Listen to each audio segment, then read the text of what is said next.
Good morning and welcome to a beautiful new week here in Nigeria, and I'm delighted to welcome you to Newspaper Review on High Impact Television.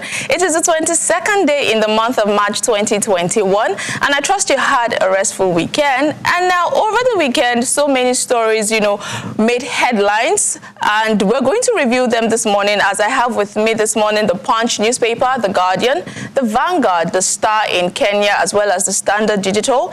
I have the Khalid Times from the UAE, the Times in the United Kingdom, as well as Washington Post. These are major stories we'll be these are major papers we'll be analyzing this morning before we have our analysts join us to review stories on the front pages of the paper. Now, over the weekend, we had report of a forward assassination attempt on the Benue State Governor, Samuel Otom, while he was on his way to the farm. And there has been a lot of reactions to this. There's been calls for investigations because, according to reports, this is the third time this attack is being launched on him, and a lot of people are asking why. That's a conversation we'll look into. Also on Saturday, the 20th of March 2021, in Ekiti State, or Ekiti local government area, now there was an attack in the by-election, and different people have been wondering, and according to reports now, 2 people have been confirmed dead, according to the Commissioner of Police in Ekiti State,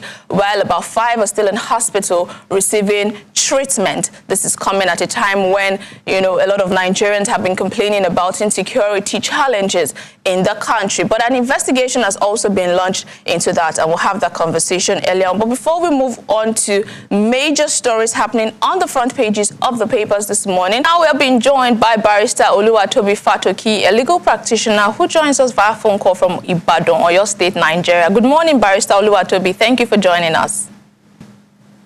You're most welcome. All right, we're talking about the AKTX crisis that occurred on Saturday. I'd like to have your thoughts on that. Talking about the Ekiti East 1 state constituency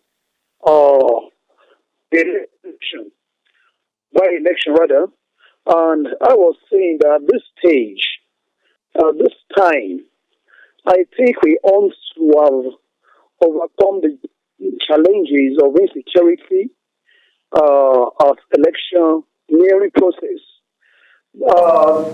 For that reason alone, it is very shocking to me that a by-election to an House of Assembly, not even talk about National Assembly, not talk about governorship, not talk about presidential election, just talking about a by-election, just to go and complete a term caused by the death of a member could cause mayhem that much. That shows how insensitive we are when we talk about electoral security measures. That shows how insensitive we are when we talk about peaceful conduct of elections. And this is so shocking that this is still coming at this stage at a by-election of House of Assembly. 3 people gunned down, several injured, the election disrupted. So it's highly cause for a question. The government needs to be questioned. The chief security officer of the state, the president, the political gladiators, the stakeholders, I think they need to answer questions in respect of the violence, the mayhem. And if actually... Okay, so I'm talking about... now, is it safe to say that the stakes for this particular election were really high? Because, like you said, it was just a by-election, and now it is obvious that electoral violence is prominent at all levels. Now, can we say in regards to this that the stakes of this particular election was really high? I didn't hear you very well. Please, can you repeat that question? Okay, now this raises the suggestion of electoral violence being prominent at all levels. Now, talking about this by-election, can we say the stakes were really high to have brought about this sort of violence? The by-election has been postponed indefinitely as we speak. It has been postponed, and I think that's the right thing for INEC to have done, and which they have done. So, and I think as of this morning, I spoke to some of my colleagues, my lawyer's friend in the state, and they confirmed to me that the state security agencies have arrested some people connected to the outbreak of law at the venue of the election. What was it called? Over there, and they brought to court.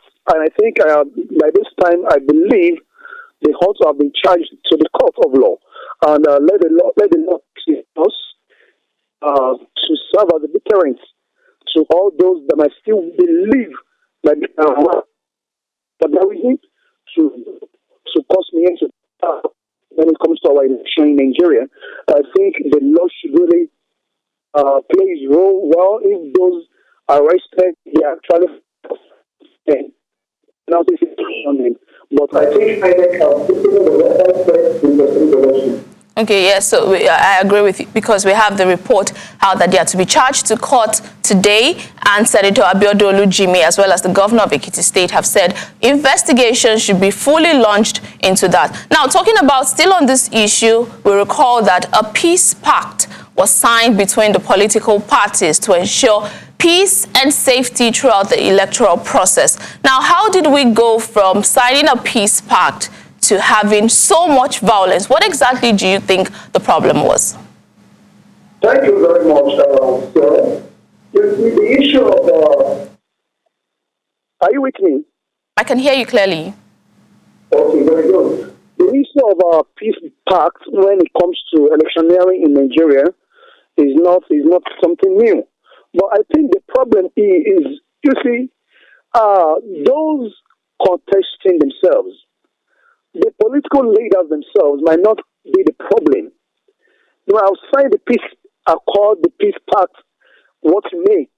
But what about the issues with the followers? Looking at electioneering today, I stand to be corrected.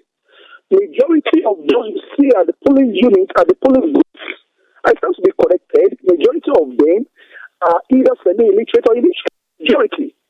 You see, I think the issue of peace accord, peace ought to be taken to the grassroots. Those are the grassroots most known what the supporters have signed, what they have spoken, what they have said will be the modus operandi of the electoral peace, so they have promised same to be. But the issue of peace accord only happens at the upstairs. And the grassroots are left unknown, they are in the dark. And you see, about electioneering, ordinary language could be listened to. Stories that would break in the course of the day. Major thanks to our public affairs analyst and legal practitioner, Barrister Oluwatobi Fatoki, for joining us on the show today. I am Sarah Owusu-Ansah. Do ensure to have a fantastic day. Bye-bye.